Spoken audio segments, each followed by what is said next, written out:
on parle du fruit. Alléluia.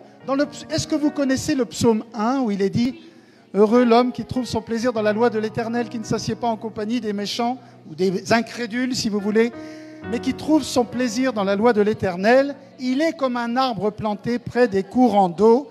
Tout ce que fait cet homme lui réussit. » Il est comme un arbre planté dans les courants d'eau, c'est-à-dire, si vous avez déjà vu des rivières, moi dans mon petit village, il y avait des arbres dont les racines allaient dans la rivière.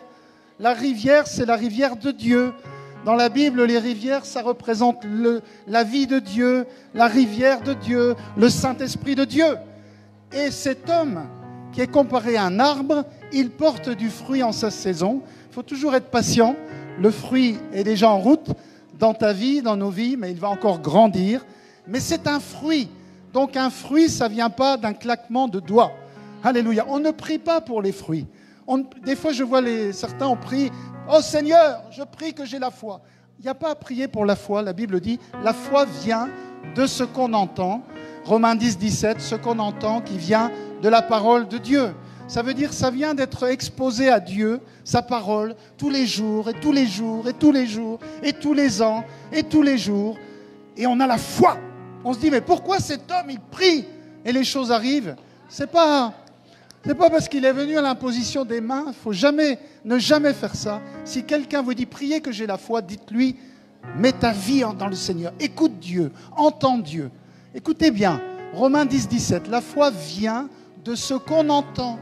On entend. Pas de ce que j'ai entendu dimanche dernier.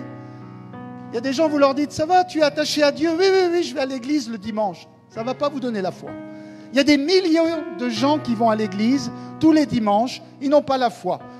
Ils n'arrivent pas à croire Dieu pour 50 €. Ils n'arrivent pas à croire Dieu pour être guéris. Ils n'arrivent pas à croire Dieu pour quoi que ce soit, parce qu'ils n'ont pas entendu Dieu constamment leur parler dans leur vie de tous les jours. La foi elle vient de ce qu'on entend. Alors on parle des fruits. Alléluia, on va parler du fruit de l'esprit. Autre remarque que j'aimerais faire, ce n'est pas le fruit du Saint-Esprit. D'accord, la Bible dit, on va parler du Saint-Esprit la semaine prochaine, puisque c'est la Pentecôte, et on va parler du Saint-Esprit, parce qu'à la Pentecôte, nous avons reçu le Saint-Esprit. Alléluia, et c'est important de le célébrer. Mais ce n'est pas le fruit du Saint-Esprit. Amen, parce que le Saint-Esprit, lui, il nous guide, il nous console, il nous équipe, il nous enseigne, il nous révèle, il nous dévoile, il nous apprend. Dédé, c'est bon, hein, c'est bon. Parce que je ne suis pas assis devant, donc je ne vais pas sentir l'effet. Je ne vais pas sentir l'effet de la fraîcheur. Alléluia. Amen, amen, amen, amen. Donc, le fruit de l'Esprit. Alors, c'est quoi le fruit de l'Esprit si ce n'est pas le fruit du Saint-Esprit? On va juste faire c'est important, écoutez bien, hein, un petit récapitulatif. Alléluia. Quand Adam et Ève sont sortis du jardin d'Éden, en froid, séparés de Dieu, avant ils avaient la vie éternelle en eux, ce que la Bible appelle Zoé, Z-O-E, la Zoé de Dieu, qui était en eux, qui les reliait à Dieu, ils communiquaient avec Dieu, ils parlaient avec Dieu, ils étaient en relation continuelle, en intimité avec Dieu. Et quand ils ont quitté Dieu, ils se sont détournés de Dieu, cette vie est sortie d'eux. Ils n'ont plus la vie éternelle. Ils n'avaient plus la Zoé. Qu'est-ce qui est venu à la place?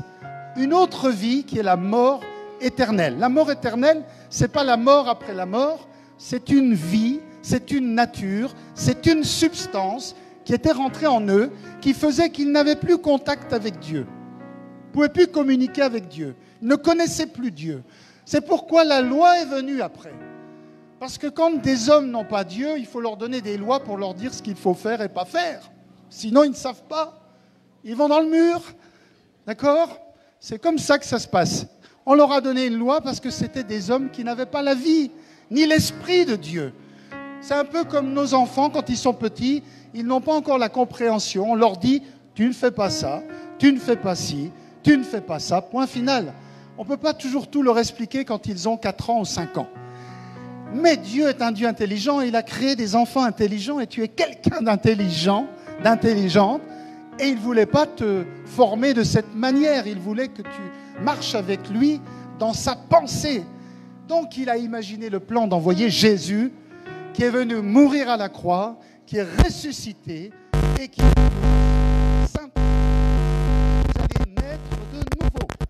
Et ici, la plupart d'entre vous, vous êtes nés de nouveau. Qui est né de nouveau? Vous êtes nés de nouveau, vous avez reçu une nouvelle nature. Je parle spirituellement, vous ne la voyez pas, vous ne la sentez peut-être pas, mais spirituellement, vous avez reçu une nouvelle nature. C'est-à-dire la nature que Adam et Ève avaient reçue à la sortie du jardin est partie de vous instantanément. Instantanément. Vous ne le voyez pas, vous ne le comprenez peut-être pas bien, mais elle est partie de vous et une nouvelle nature est entrée en vous, la Zoé de Dieu. Jésus a dit, je suis venu afin que les hommes aient la Zoé, et la Zoé en abondance. Un terme grec qui veut dire la vie de Dieu. Alléluia.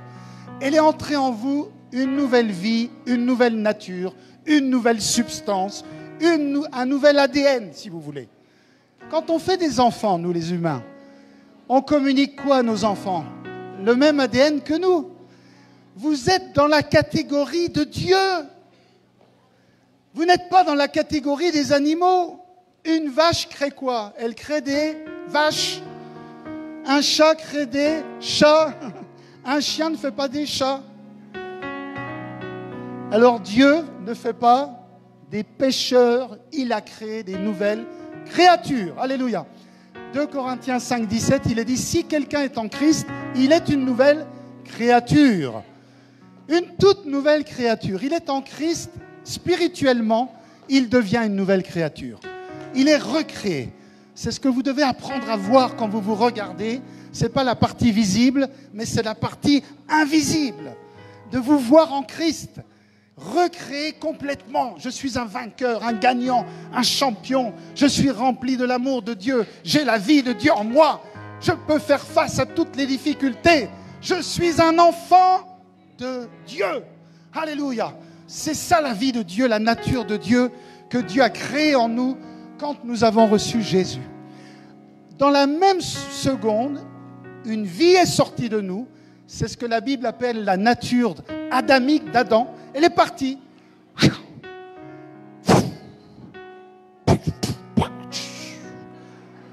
Une nouvelle vie. Spirituellement, je crois que ça fait ça. Mais nous, comme on est tellement peu spirituel quand on reçoit Jésus, on ne le voit pas. Mais... Et Dieu nous met un nouvel esprit, une nouvelle nature. Et dans cette nature, c'est ça la nouvelle création. C'est celle-là que tu dois apprendre à connaître, à regarder, à développer. Alléluia. Et qu'est-ce qu'il met dans cette nouvelle nature? Il met son Saint-Esprit. Le consolateur, le guide, celui qui t'enseigne et qui te conduit. Alléluia. Le Saint-Esprit, lui, il va t'aider à connaître cette nouvelle nature. Et quand tu reçois cette nouvelle nature, c'est comme un package. Vous savez, les packages, vous avez déjà été chez Orange, vous recevez le téléphone, Internet, un petit cadeau. L'autre jour, il y a un frère, il s'est abonné à un truc de sport. Ils lui ont donné une petite boîte. Alors, il y avait une petite éponge, il y avait un petit truc pour s'évaluer, il y avait tout un petit package. C'est pareil. Et dans ce package, il y a toutes ces choses. Est-ce qu'on peut remettre Galates 5, 22 ? Il y a toutes ces choses qui sont l'amour, la paix, la joie, la bonté, la tempérance, la patience, etc. Toutes ces choses qu'on va voir, ils sont venus dans ta vie. Et tu les as déjà. Tu les as déjà, mais peut-être tu ne les manifestes pas, mais ils sont déjà en toi. Alléluia. C'est la vie de Dieu qui est en toi, mais maintenant tu dois l'exercer. Tu dois lui donner du large, lui permettre de s'exprimer à travers ta vie. Alléluia. Vous savez, les fruits de l'esprit, souvent, en tout cas, moi, je les ai entendus enseigner souvent comme des qualités du bon chrétien. Voilà, des petites qualités, souvent les bonnes chrétiennes, c'est comme un petit badge, ça fait bien d'avoir les fruits de l'esprit, mais non, c'est de la puissance spirituelle pure. Alléluia. Beaucoup d'enfants de Dieu sont vaincus parce qu'ils n'ont pas compris que ce qui fait la différence dans notre vie, c'est le fruit que nous portons. Alléluia. Et nous allons voir les différents fruits. Et c'est plus important que toute chose, ce fruit, c'est de le laisser. C'est un fruit. Ça veut dire que plus tu es planté dans la parole de Dieu, dans la présence de Dieu, tu vas à l'église, tu pries, tu loues Dieu, tu lis la parole, tu médites les Écritures chaque jour. Plus l'arbre devient fort et plus il porte du fruit. C'est pas toi qui vas produire ce fruit. Le christianisme traditionnel explique aux gens, il faut aimer votre prochain, il faut être doux, il faut être patient, et ça ne marche pas. Pourquoi ? Je vais vous raconter une petite histoire, écoutez bien. Il y a, je crois, 1 an ou 2, j'étais là dans mon salon en plein après-midi, et au sol, j'ai vu une tache. Il y avait une tache sur le sol. Alors il y avait un chiffon près de moi, j'ai pris le chiffon, je suis venu, et puis j'ai frotté la tache. Et puis je regarde et je dis, ben mince, la tache elle est toujours là. Donc j'ai frotté, il y a un problème. Et soudainement je me suis rendu compte que ce n'était pas la tache, c'était le reflet. Le soleil entrait par ma fenêtre, il se reflétait sur un vase qui produisait une tache. Vous avez déjà vu ? Donc, je me suis rendu compte que je pouvais frotter des heures durant, la tache n'allait pas partir. Ce qu'il fallait que je fasse, c'est que j'aille prendre le vase, je le déplace, et la tache s'en allait. Vous voyez ? Eh bien, c'est pareil dans la vie spirituelle et chrétienne. Alléluia. Si tu es un homme spirituel, tu as compris que tout ce qui se passe dans ta vie, ça vient de l'invisible, c'est dans tes racines. La source est spirituelle. Tu dois régler les choses dans l'invisible. Et dans le visible, les choses vont changer. Alléluia. Ça part de l'invisible, ça termine dans le visible. Dans l'Ancien Testament, on traitait la partie visible de l'homme. Ne fais pas ci, mets des grandes robes, ne mets pas de maquillage, ne fais pas ci, ne bois pas de vin. Il ne faut pas trop boire de vin, hein. Mais ce n'est pas une règle en la matière. Dieu n'a jamais dit qu'il ne faut pas boire de vin. Sinon, pauvres de nous, Français, nous allons ruiner notre pays. Amen. Mais bien sûr, on va parler de la modération. Mais ce que je veux dire, c'est que Dieu est un Dieu spirituel. Les problèmes de nos vies trouvent leurs racines dans l'invisible, dans le spirituel. Donc, quand nos racines sont dans le fleuve de Dieu, quand nous sommes établis en Christ, quand nous sommes dans la prière, dans la foi, dans la parole, dans le Saint-Esprit, dans la louange, mes bien-aimés, c'est pour ça qu'on vous encourage à aller à l'église, à recevoir de Dieu, à méditer les Écritures. Reprenons le psaume 1. Il est dit quoi ? Heureux l'homme qui trouve son plaisir. Il aime la loi de Dieu, la parole de Dieu. Il aime méditer. Il aime prendre du temps dans la parole. C'est son plaisir. Il a plus de plaisir à méditer les Écritures, à chercher la face de Dieu, qu'à regarder un film. Je ne dis pas que moi je regarde des films, mais mon plaisir c'est de prendre du temps avec Dieu. Eh bien il est dit, tout ce que fait cet homme, lui réussit. Tout ce qu'il fait dans sa vie, son couple, son ménage, ses finances, son foyer, ses entreprises, ses projets, tout ce qu'il fait réussit. Tu as la clé du succès quand tu es établi en Christ, quand tes racines sont immergées dans la vie de Dieu.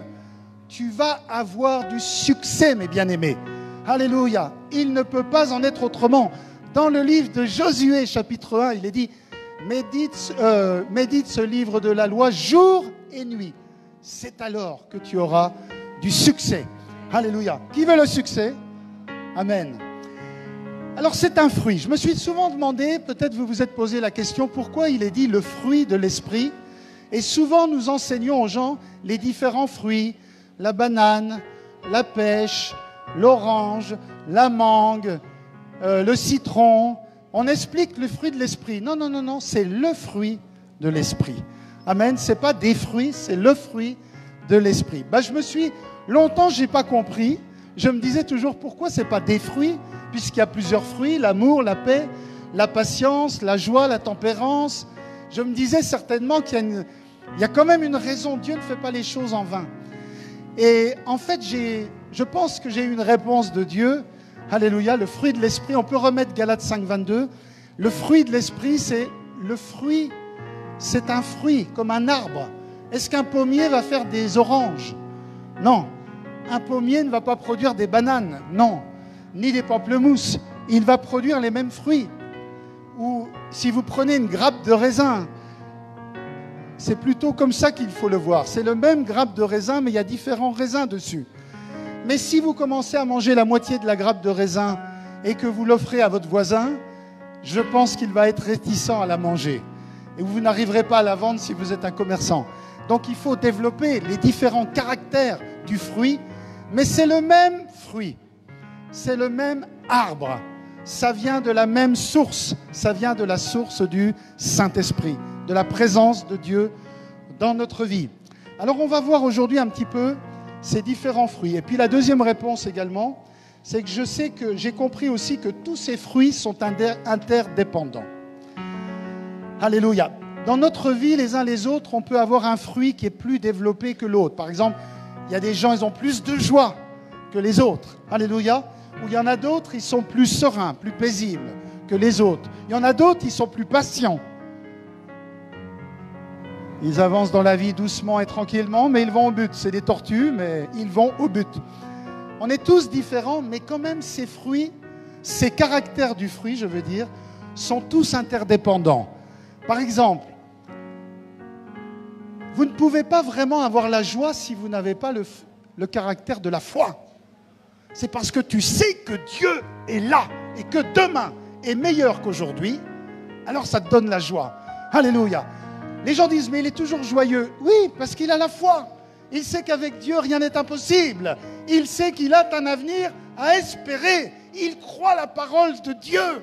Il sait même que s'il doit mourir après, c'est encore mieux qu'avant. Alléluia. Vous voyez les fruits ou la patience, par exemple. Si tu as la foi, tu ne peux pas avoir la foi si tu n'as pas de patience. C'est dépendant, parce que si tu crois ta guérison, il va falloir être patient. Parfois, ça prend du temps. Pour Abraham, ça a pris très longtemps. Très longtemps. Mais il avait la foi, il avait la patience. Il gardait la vision de la guérison. Le temps qu'il a fallu, ça a été très long. Alléluia. Et tous ces fruits sont interdépendants. Si tu as la joie, par exemple, tu vas bénir les autres. Tu vas être plus une personne de... La bonté de Dieu va se manifester pour les autres plus facilement si tu es joyeux. Parce que tu fais plus de bien aux gens quand tu es joyeux. Bonjour ma sœur, comment ça va? Mais ne t'inquiète pas. Bonjour ma sœur. Oh la vie est dure. Oh la vie est dure. Ça ne marche pas. Excusez-moi, ça ne marche. Je sais que la sœur, elle se dit, il est plein de bonnes intentions, mais moi, ça ne m'intéresse pas. J'ai trop de problèmes. Mais quelqu'un qui a la joie, quelqu'un qui a la foi, oui, ça m'intéresse. Alors prenons le premier don, alléluia, qui est l'amour. D'accord? L'amour. C'est la grande loi du royaume, l'amour. D'accord? Premièrement, pour avoir l'amour pour les autres, pour Dieu, ça commence qu'il faut se laisser aimer par Dieu. Le plus tu te laisses aimer par Dieu, le plus tu vas aimer les autres. Ce n'est pas toi qui vas produire de l'amour, sinon c'est un amour humain, humaniste. D'accord? On est dans une société humaniste. Faites du bien aux gens, mais l'amour de Dieu, c'est différent. L'amour de Dieu, c'est que tu peux aimer quelqu'un qui ne t'aime pas. Tu peux aimer quelqu'un qui te fait des mauvais coups. Tu peux aimer quelqu'un qui n'est pas sympathique. L'autre jour, je voyais une vidéo humoristique sur Facebook. Alléluia, il montrait un monsieur. Alors, il y avait une très jolie dame. Bonjour, monsieur. Elle était habillée un peu court, comme ça. Est-ce que vous pouvez m'aider à porter mes bagages? Oh, le monsieur, oui. Il a pris tous les bagages, il n'en pouvait plus. Et il avait le sourire. Et puis la dame, elle dit, attendez, une seconde. Alors, la vidéo fait qu'il y a un autre monsieur qui vient lui causer pour le perturber, pour qu'il regarde ailleurs. Puis soudainement, une autre dame arrive à la place. Elle est vraiment pas belle, elle est grosse. Et le monsieur, il se retourne avec ses bagages. « Oh, mais moi, je n'ai pas apporté vos bagages, moi. »« Mais vous les portiez. »« Oh, non, mais moi, j'ai plus rien à voir avec vous. Hein. » Et il a laissé tout en plan. Ça, c'est pas l'amour. Hein. Vous êtes d'accord? Ça, c'est pas l'amour. C'est choisir les gens quand on les trouve bien, quand ils nous ressemblent. Ils sont beaux, ils chantent comme nous. Ils ont mon âge. Ils sont sympathiques. Oh, elle est belle, elle a 25 ans, il est beau, il a 30 ans. Oh, je l'aime. Maintenant, il a 85 ans, il est courbé. Il marche comme ça, oh, il m'intéresse moins d'aller le visiter. Ça, c'est pas l'amour, ça. Ça, c'est ce que tout le monde va faire. Mais l'amour de Dieu, c'est que tu peux même aimer les gens qui sont difficiles à aimer. Et à Chant Nouveau, on est tous des nationalités différentes, des cultures différentes. Il y en a, ils dansent comme ça. Il y en a, ils chantent comme ça. Mais on apprend à s'aimer. Il faut faire tomber les barrières. Alléluia. Il faut élargir notre amour. Alléluia. Amen. Arrêtez aussi de toujours vouloir changer les gens. Amen. On doit les aimer. C'est l'amour qui va les changer. Je vous promets que quand on aime quelqu'un, il change. Il va changer. Ayons de la patience, mais il va changer. L'amour va faire quelque chose dans sa vie de différent. Et c'est important. Faire agir l'amour. On a ce pouvoir. Dis à ton voisin, tu as le pouvoir d'aimer les gens. Tu as le pouvoir d'aimer les gens. Alléluia. Un jour, peut-être je l'ai déjà dit, mais j'étais dans la rue, c'était une période d'élection. Et il y avait un parti politique, bon, peu importe, hein, mais ils étaient extrême gauche. Et la dame, elle me donne un tract et je lui dis, je suis un pasteur, un chrétien. Elle dit, on fait la même chose. On aide les gens. J'ai dit, non, madame. J'ai dit, il y a une différence entre nous. J'ai dit, vous aimez les gens quand ils sont plus pauvres que vous. Vous les aidez quand ils sont en dessous de vous. Mais quand ils sont plus riches, vous les haïssez. Moi, j'aime les pauvres, j'aime les riches, j'aime les jeunes, j'aime les vieux, j'aime les rouges, j'aime les blancs, j'aime les noirs, j'aime les verts, j'aime les gros, j'aime les maigres. Oui, j'aime même ceux qui ne sont pas dans le principe de Dieu. Alléluia.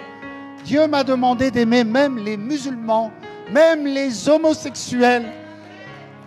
Aimer les gens, ça ne veut pas dire que tu es d'accord avec ce qu'ils font. Tes enfants peuvent faire des choses que tu n'aimes pas, mais eux, tu les aimes. Parce qu'ils sont tes enfants. J'étais visiter quelqu'un à l'hôpital et sa fille est musulmane cette semaine. Et quand on a prié, au début, elle a dit non, je suis musulmane.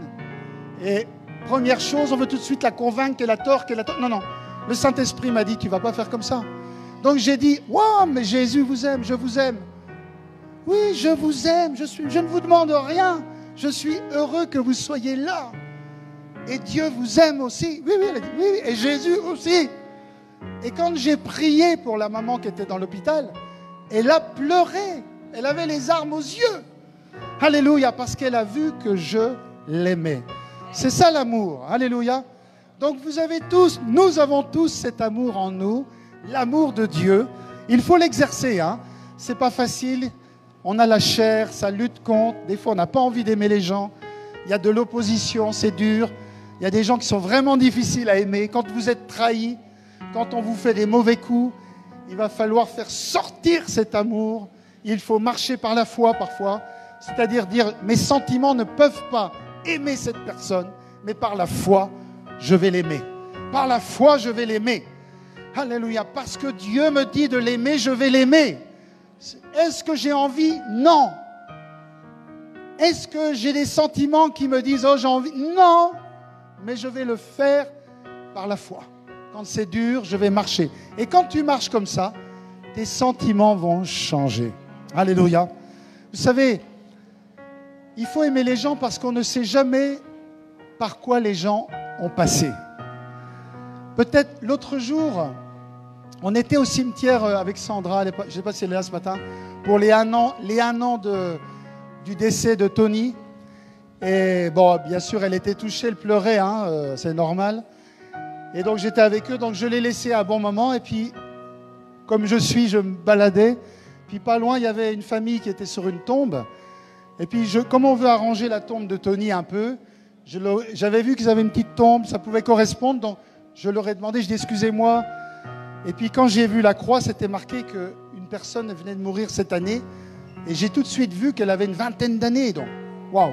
J'ai dit qu'on ne sait jamais. Moi, je n'ai jamais traversé. Je me trouve à côté de gens qui ont vécu quelque chose que je n'ai jamais vécu. Perdre un enfant à 22 ans. Et on a parlé, je leur ai parlé. J'ai dit que voilà, je suis chrétien, je crois en Dieu. J'imagine que c'est quelque chose de dur. Oui, c'était dur. Ils viennent tous les jours et je ne vais pas les blâmer, ces pauvres gens. Mais j'ai pu leur parler de l'amour de Dieu. Vous savez, il y a beaucoup de gens autour de nous, ne les jugeons. Peut-être ce monsieur, À la sortie, si je ne l'avais pas connu, il m'aurait fait une queue de poisson à la sortie du cimetière. Je serais sorti.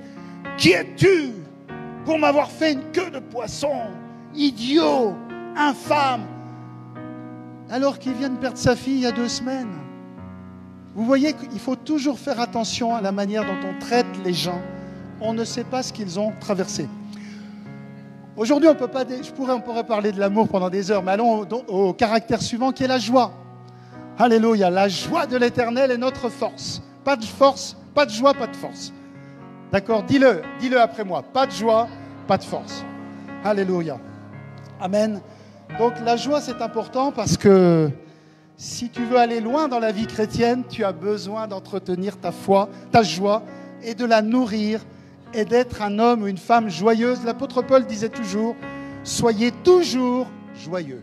Toujours. Lundi, mardi, mercredi, jeudi, vendredi, samedi, dimanche, et encore lundi, et lundi à 9h, et lundi à 10h. Quand je vais au boulot, j'ai la joie, j'ai la banane, j'ai le sourire, j'ai la joie du Seigneur en moi. La joie, ça ne vient pas des circonstances de notre vie, d'accord? On peut avoir des hauts et des bas, des choses terribles, mais si on a Dieu, on peut garder la joie, on peut libérer la joie, on peut mettre en action la joie, ça nous appartient comme des enfants de Dieu. Et le diable en a après ta joie. Sache que le diable en a après ta joie. Lui, il sait que c'est quelque chose de puissant. Il sait que s'il te vole ta joie, il va te voler beaucoup de choses derrière, à commencer par la santé. Car la Bible déclare qu'un cœur joyeux est une bonne médecine. Alléluia. Ça veut dire quoi? Ça veut dire que la joie produit de la santé. Si tu n'es pas en bonne santé, mets en action ta joie. Les gens tristes, la Bible dit dans le livre des Proverbes, la joie est une bonne médecine. Un cœur joyeux est une bonne médecine. Un cœur triste assèche les os. Ça produit des maladies graves, irrémédiables. Développe la joie. Sois quelqu'un de joyeux. Pourquoi les gens sont malades? Il n'y a pas de jugement, mais on est dans un monde difficile. Quand on se trouve dans des conflits familiaux, l'amertume, le ressentiment, toutes ces choses difficiles, je reconnais, ça vole notre joie. On a beau essayer de la produire, le diable est là pour dire, non mais comment tu peux être joyeux? T'as vu comme il t'a traité? T'as vu comme ton patron t'a traité? T'as vu comme ton ex-mari t'a traité? T'as vu comme ton fils t'a traité? Comment tu peux être joyeux? T'as vu le pasteur? Il t'a pas serré la main dimanche dernier. Il y a 1001 raisons. Tu as vu ton employeur. Et puis en plus, dans ce monde, on côtoie une quantité de gens qui sont là pour nous dire qu'on ne doit pas être joyeux. Rien ne va dans ce pays. Les salaires diminuent dans ce pays. On est plus heureux dans ce pays. Les belles années sont passées dans ce pays. Oh, la retraite, eh ben bonjour pour la retraite, ça va être dur. Tout est fait pour nous voler la joie, mais mes amis, je dis que les meilleures années sont devant nous, dans le nom de Jésus. Alléluia. Justement, ça va être intéressant parce que ce qui va arriver demain, c'est que les enfants de Dieu vont faire briller leur lumière. Si rien ne va plus dans ce pays, pour nous, ça va aller parce que nous, on ne peut pas nous enlever Dieu, on ne peut pas nous enlever le Saint-Esprit, on ne peut pas nous enlever l'amour de Dieu pour nous, au nom de Jésus. Alléluia. Donc c'est la joie, d'accord? La joie, c'est à l'intérieur, ça vient de la présence de Dieu. Jamais tu ne dois mettre ta joie sur les choses extérieures.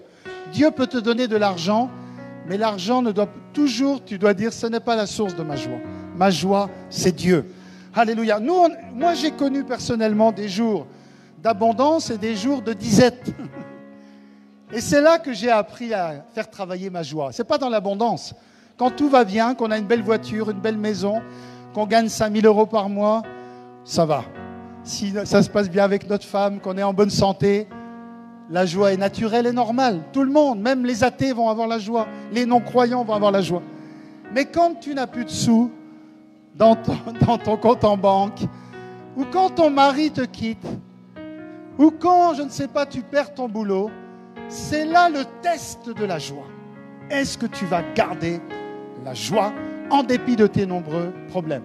Si tu gardes la joie en dépit de tes nombreux problèmes, alors là, tu vas décourager le diable. Qui veut décourager le diable? Ah, il faut le décourager. Hein.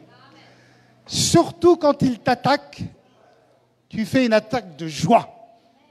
Ouh, gloire à Dieu, gloire à Dieu. Et voilà encore une facture. Alléluia. De toute façon, dis à ton voisin, tu n'as pas le choix. Mes amis, la vie c'est sérieux. Les attaques vont venir. J'ai remarqué une chose, quand on prend la vie du bon côté avec joie, un esprit positif, ça va mieux. Même quand on a des gros problèmes, je me souviens que fin des années 90, ma banquière nous a appelés. L'heure grave. Monsieur, bonjour. J'ai une mauvaise nouvelle à vous annoncer. Ah bon? J'ai dit, quelle mauvaise nouvelle? Ah ben, non mais vous regardez vos comptes? Oui, je regarde mes comptes. Mais je regarde la parole de Dieu. Mais vous êtes fous, elle m'a dit. Vous êtes fous. Amen. Mais non. Mais bien aimé, les choses de Dieu sont plus vraies que les choses que tu vois. Tu vois un compte vide, mais Dieu a dit, l'Éternel est mon berger, tu ne manqueras de rien. Alléluia. Alors ça donne la joie, n'est-ce pas? Amen. Ça donne la joie. Il faut faire tout avec joie. Même les choses difficiles, il faut les faire avec joie. Pasteur, est-ce qu'on peut se voir? L'heure est grave. Bonjour ma sœur, venez à la maison. Non, mais l'heure est grave. Oui, mais alors? Même l'apôtre Paul, devant la mort, a dit, pour moi, mourir est un gain. Quand ils l'ont mis en prison, peut-être ils allaient le juger quelques jours après, le condamner, pourquoi pas l'exécuter. C'était le régime de ces temps-là. Et l'apôtre Paul, en prison, il disait, dans les épîtres, il est écrit, réjouissez-vous sans cesse. Waouh! Il avait la joie, lui. Il ne pensait pas 3 jours après qu'est-ce qui allait se passer pour lui. Il disait, réjouissez-vous, même si on me fait mourir, là où je vais, c'est mieux que là où je suis aujourd'hui. L'autre caractère, d'accord, c'est la paix. Alors la paix, c'est que nous sommes libérés de nous inquiéter des choses de tous les jours. Ça va avec la joie, la paix. Quand tu as Christ dans ta vie, tu as la paix. Si tu n'as pas la paix, c'est un bon témoin que ta relation doit être approfondie avec Dieu. Alléluia. La relation que tu as avec Dieu, ça te donne la paix. C'est ça que je dis quand la banquière m'appelle ou le médecin t'annonce une mauvaise nouvelle. Alléluia, tu dis non, soyez tranquille, ça va bien. Je voudrais vous donner un petit conseil, mais quand vous avez des moments difficiles, il y a une pression sur votre vie, les finances, la santé, la famille, les problèmes s'accumulent. Vous allez au lit le soir, vous dites tout va bien, tout va bien, tout va bien. Oh, vous n'avez pas envie de le dire. Vous n'avez pas envie de dire ça. Mais vous marchez par la foi. Tout va bien. Le diable dit, c'est pas vrai. Tout va bien. C'est pas peu. Tout va bien. Peace, peace, peace. Peace. On a donné ça pour les bouddhistes, mais eux, comment ils disent que tout va bien? C'est pas possible. Si eux, tout va bien, alors nous, les enfants de Dieu, c'est vraiment que tout va très bien pour nous, quoi. Vous savez que les bouddhistes, comme je disais l'autre jour, ils croient dans la réincarnation. Ça veut dire qu'ils peuvent se retrouver le lendemain réincarnés dans un chat de gouttière, un rat d'égout. Eux, je ne pense pas qu'ils ont une complète paix. Mais toi, tu as la paix. Devant toi, tu as un avenir tracé de joie et de bonheur. Amen. Amen. Est-ce qu'on peut acclamer le Seigneur pour la paix? Alléluia, la paix, la paix, la paix. La paix que Dieu nous donne. Alléluia. La patience. Alors le mot patience, c'est le mot patience à toute épreuve. C'est pas patience. La vraie traduction du mot, c'est une patience à toute épreuve. Ça veut dire quand les choses sont dures, les durs vont de l'avant. On tient bon. Ça veut dire que dans les moments difficiles, on garde le sourire et on patiente. Pourquoi? C'est une loi de la vie. Vous avez jamais remarqué qu'après la nuit, le soleil se lève toujours? N'est-ce pas? Toujours. Des fois, il se lève à 6h, à 7h, à 8h, mais il se lève. C'est ça la patience. Vous avez jamais remarqué qu'après la pluie, il y a toujours le beau temps? Toujours. C'est comme ça dans la vie. Donc peut-être tu passes des moments durs, tu tends le dos et tu exerces la patience. Et ça va passer. Dis à ton voisin, ça va passer. Alléluia. C'est important la patience. On est dans un monde impatient. Les gens veulent tout de suite. Ils veulent une voiture tout de suite. Ils n'ont pas l'argent, mais ils ont vu une belle voiture. Je la veux. Donnez-moi cette voiture. À 40 ans, comme des bébés. Je fais les crédits, j'ai pas de sous, je veux la voiture. C'est des bébés. Dis à ton voisin, c'est des bébés. Attendez, on ne peut pas attendre quand on a 40 ans, 1 an ou 2, d'avoir les sous pour acheter sa voiture. Après, ils se mettent plein de problèmes, ils se battent avec leur femme, leur mari, parce qu'il n'y a plus de sous dans la maison, parce qu'ils ont oublié que quand ils prennent un emprunt, il y a des intérêts. Réfléchissez. Si on nous prête de l'argent, les gens qui nous prêtent sont plus malins que nous.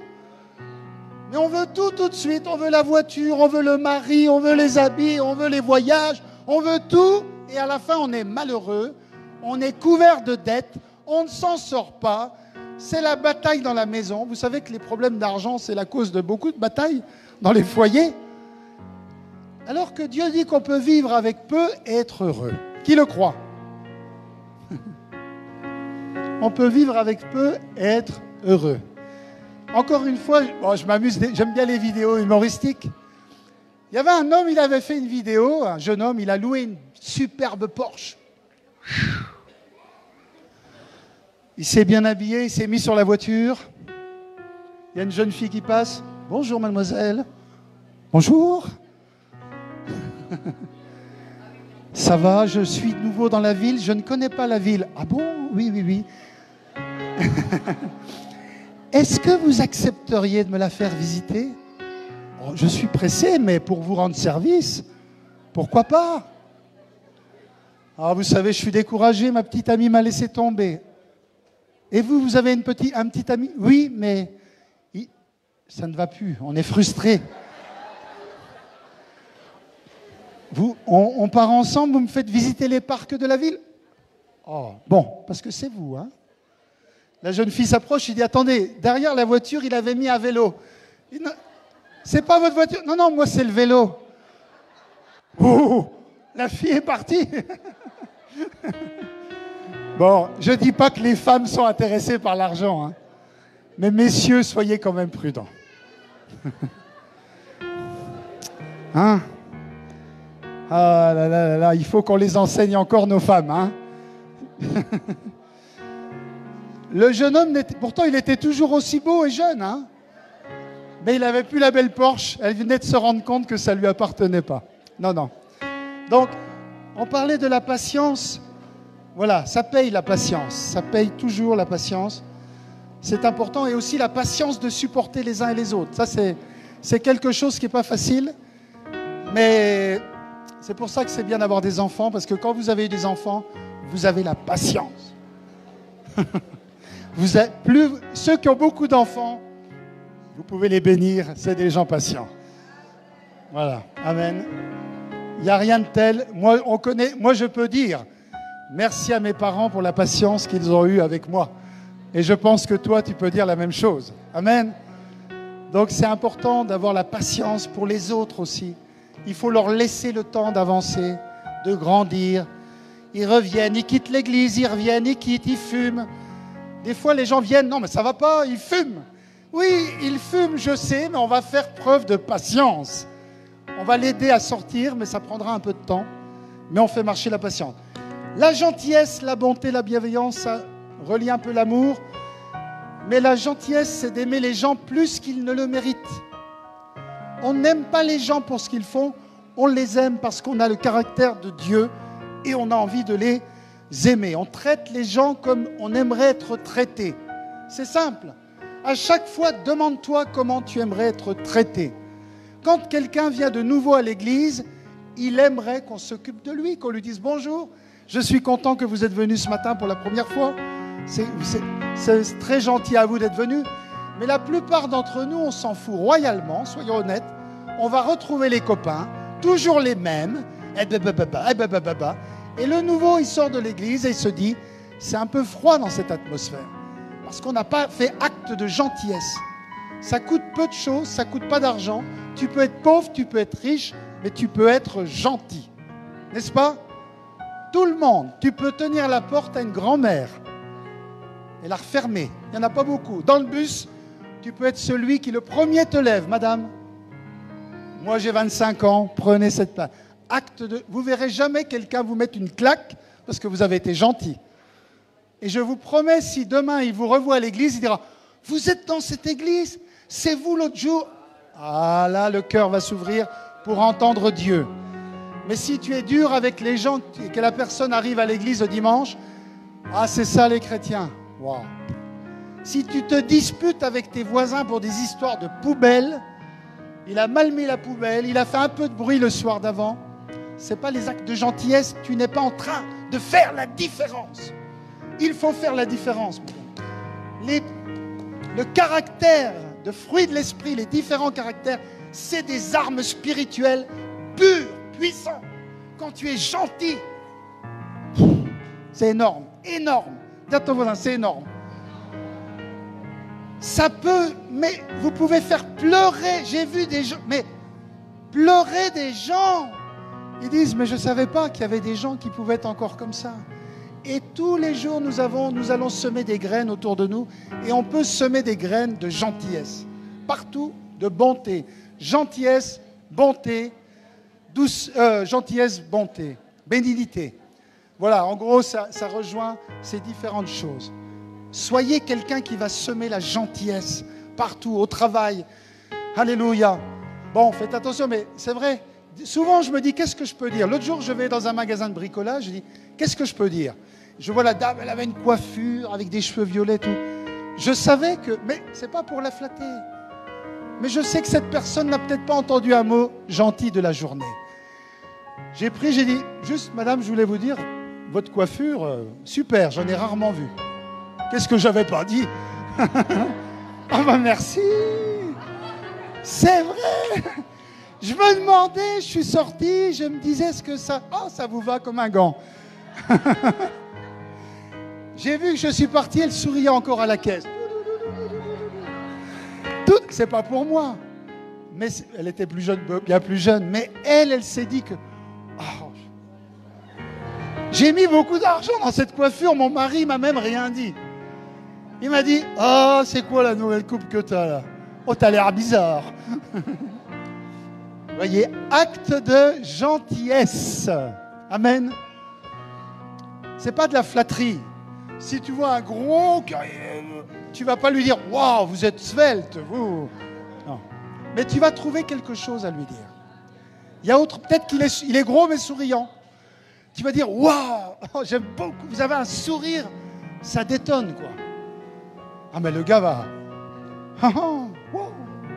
Vous voyez, c'est important. Acte de gentillesse. Allons plus vite. La bonté, la bienveillance. Voilà. Viser le bien, le bonheur d'autrui. La foi, la fidélité. La foi, bon, on en parle souvent, on va être rapide. Mais ça, un des caractères du fruit de l'esprit, c'est la foi. D'accord? Il y a deux sens au mot foi. Il y a foi et fidélité. Il y a foi par rapport à Dieu. Ça veut dire croire la parole de Dieu et la croire sur parole. Quand tu as une relation avec Dieu, tu vas opérer dans la foi. Tu ne vois pas, mais tu crois Dieu. Tu crois que Dieu est là, qu'il prend soin de toi, qu'il est celui qui te guérit. Tu crois que la santé t'appartient. Tu crois que tu as l'autorité de Dieu. Tu es un homme, une femme de foi. Ça, c'est développé dans le caractère de fruit de l'esprit. Et fidélité, eh bien, soyez une personne dans laquelle les autres peuvent avoir confiance. La loyauté, ça, c'est une grande valeur. Il y a beaucoup de gens, ils vont, ils viennent.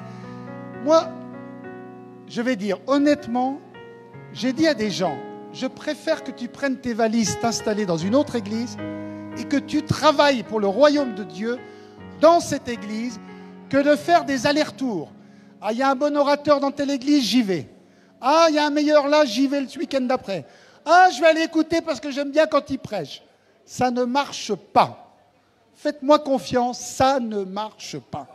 On pose ses valises et on travaille. Et oui, l'église aura des hauts et des bas. Il y aura des moments où ailleurs c'est mieux, mais il y aura des moments où ailleurs c'est moins bien. Mais tu es fidèle, tu es loyal. La fidélité, c'est une grande valeur du royaume de Dieu. La loyauté. On ne peut pas travailler. Les gens qui vont être des leaders demain sont des gens loyaux. Moi, comme un pasteur, je ne mettrai pas devant des gens qui ne me sont pas loyaux. Tout le monde a le droit de faire ce qu'il veut, mais mes leaders, je les attends pour être ici, pas dans 2 endroits à la fois. Sinon, il y en a d'autres qui prendront leur place. C'est normal. On travaille dans une direction. On n'est pas un coup comme ça, un coup. Ça ne marche pas. Dans la vie, vous ne voudriez pas que votre mari soit comme ça? Oh, je vais un coup avec la voisine. Oh, un coup... Ah ben non, la Bible dit qu'il faut être loyal et fidèle. C'est pareil. Un employeur ne va pas te donner un gros salaire le premier jour. Mais si au bout de 6 mois, tu n'es pas content, je ne gagne pas assez, tu ne gagneras jamais ta vie. Il faut être loyal. On peut changer quand à un moment, on estime que notre place n'est plus là, mais il faut persévérer quand même, un minimum, et lui montrer qu'on est loyal, qu'on est fidèle. Et je peux vous dire qu'on peut gagner sa vie quand on est comme ça, quand on peut compter sur nous. Théo me parlait d'un ami à lui, très jeune comme ça, qui travaille dans une entreprise, il l'a envoyé partout, à droite, à gauche. Il a été loyal, il ne s'est pas plaint dès la première semaine, dès la première année. Il a été partout. Aujourd'hui, à 25 ans, il gagne 3 000 € net par mois. Il a déjà mis 70 000 € de côté. Il est un tout jeune homme, mais en quelques années, il a prouvé qu'il est loyal, sûr, ferme. On peut compter sur lui. C'est un des fruits de l'esprit. Il y a trop de gens aujourd'hui, ils sont comme à la télé. Boum. Il fut une époque, mes grands-parents, on était fidèles à TF1. On regardait TF1 le matin, le midi, le soir. Aujourd'hui, c'est boum, boum, boum. Celui-là, il a une mauvaise tête, boum. Non, je ne dis pas pour la télé, hein. Mais ça, vous pouvez. Mais apprenez dans la vie à être loyaux, fidèles. La douceur, excusez-moi un petit peu, mais ça va se terminer. La douceur, ce n'est pas d'être mou, ce n'est pas d'être faible. Le fruit de la douceur, ce n'est pas d'être mou, faible, mollasson. La douceur, c'est d'être enseignable. C'est d'être humble. C'est d'écouter Dieu. C'est d'écouter les autres, le conseil. C'est de considérer les autres comme plus importants. Si quelqu'un me dit quelque chose, même si au début c'est dur, peut-être j'écoute quand même. Est-ce qu'il y a quelque chose que je peux apprendre? Parfois c'est dur, je le sais. Parce que quelqu'un, peut-être un leader, peut nous dire quelque chose. Mais s'il le dit avec amour, il faut être doux. Doux de cœur, doux d'esprit, enseignable. Enseignable. Il y a trop de gens qui sont imbus, ils savent tout. Oh, je sais. Oh, je sais. Ils arrivent à l'église, ils viennent déjà nous dire ce qu'il faut faire. Non, venez, asseyez-vous, attendez un peu, découvrez, apprenez, regardez les gens. Ne pensez pas que... Apprenons, soyons humbles. Vous êtes d'accord? C'est la douceur. Et pour terminer, la maîtrise de soi. C'est le dernier, mais ce n'est pas le moindre. C'est se contrôler qui conduit à une vie heureuse et nous évite beaucoup de problèmes. Discipliner nos pensées, discipliner nos émotions.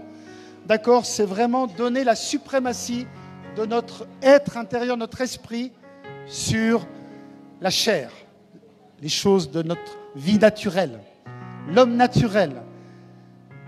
On a tous des envies, on a tous des tentations, on a tous des tentations. Mais la discipline, la maîtrise de soi, c'est de dire, c'est pas le moment. Je suis capable de dire stop.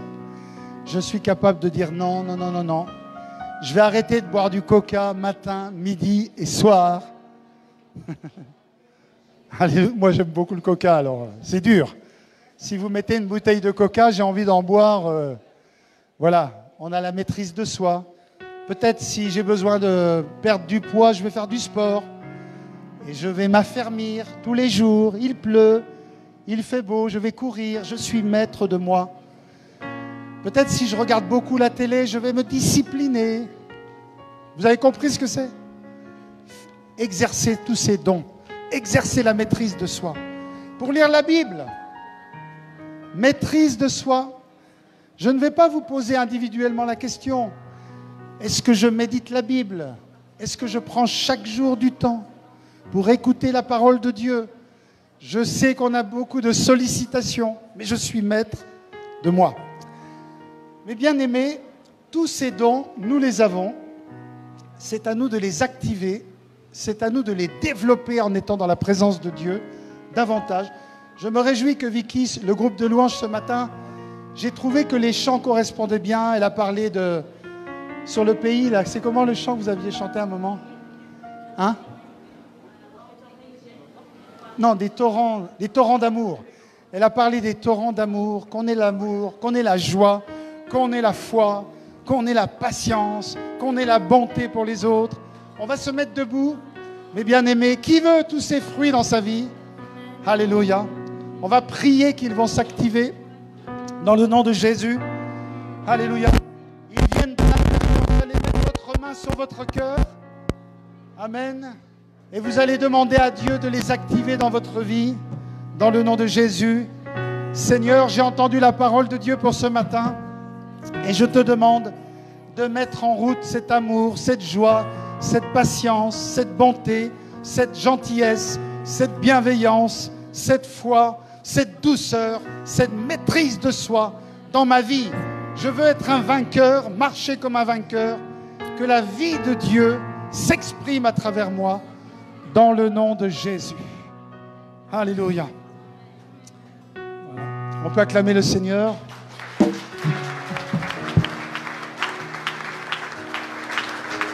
Est-ce que vous avez été bénis par cette parole? Amen. Ne le dites pas pour me faire plaisir. Mais parce que moi, mon but, c'est... J'en ai fini de prêcher pour me faire plaisir. Je ne juge pas ceux qui... C'est que nous avancions. Vous avanciez, que le fruit va opérer à un autre niveau dans votre vie. Ce n'est pas facile. Vous allez vouloir être bon pour quelqu'un demain et peut-être il ne va rien. Il va vous rendre pire. Mais Jésus a dit, ce que vous avez fait au plus petit, c'est à moi que vous l'avez fait. Donc si la personne ne vous le rend pas, continuez, parce que c'est à Dieu, à Jésus que vous l'avez fait. Alléluia. Soyez vraiment encouragés. On va laisser la louange terminer. En chantant, on va méditer sur le fruit de l'Esprit dans notre vie. Au nom de Jésus. Amen.